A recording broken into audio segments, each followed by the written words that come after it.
22 right now.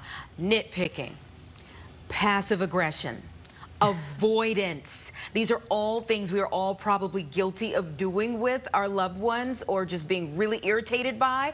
But unchecked over time, they can lead to a battle of epic proportions. So how do you win when you're at odds with the person closest to you? Is there such thing as winning when this happens? Joining us now is life coach Mitchell Creasey with a few tips on how to amicably win a fight with your partner. Happy Friday to you, my man. Guys, I'm smiling so big because I just find this hilarious how much resistance everyone has to this idea. Like, whoa, hold on a second. Win the fight? Right. Wait, what are you talking about, right? We all kind of value that anger a little bit, and that's okay, right? Anger's not good or bad. It just is. But when we hold it so close and we feel so justified in it, often we let go of the goal, right? Which is to feel good, to get what you want, not to be right. I was talking to a client about that this morning. What do you want? You want to be right, or do you want to get what you want? Ooh. That's a big distinction. Right. Ooh, that's point. good. Okay, so what if it's something we've been mad about for a long time? How should we broach it? Because I feel like if I hold it in, it's only worse when it finally comes out. Yes, I couldn't agree more, Anita. I love that, right? Well, I always say it doesn't matter if it's been 10 years or 1 minute or your anger's at a level 10 or a level 1. What we want to do is we want to get right within us, right? Our anger, it's actually an us issue. We want to make sure we're right within before we start taking it out for a walk. Okay. And what if you've already expressed your anger, but nothing's really changed?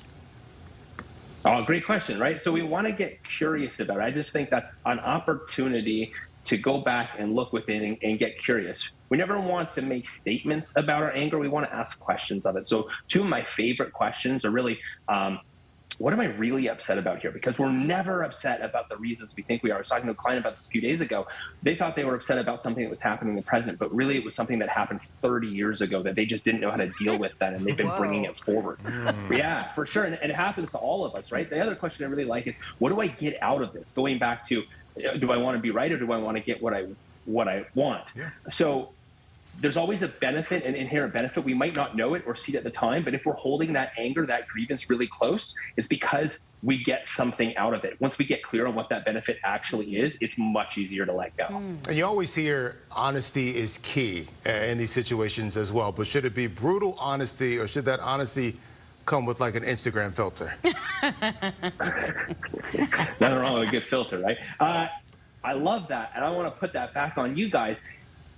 You want to be honest with yourself. It's not about being honest with the other person. It's about first being honest with yourself.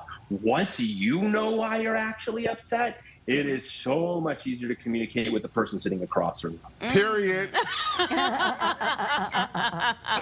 I keep going back to Jay-Z's lyric where he says, "Nobody wins when the family feuds." Yeah.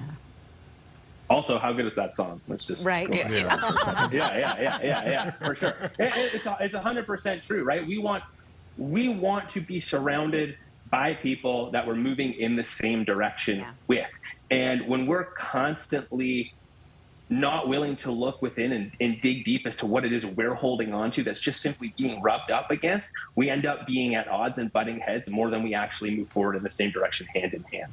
Mitchell, thank you so much. We appreciate it. Awesome. Hopefully we're better equipped now to move forward. Have a great day, guys. Okay, thanks, Mitchell.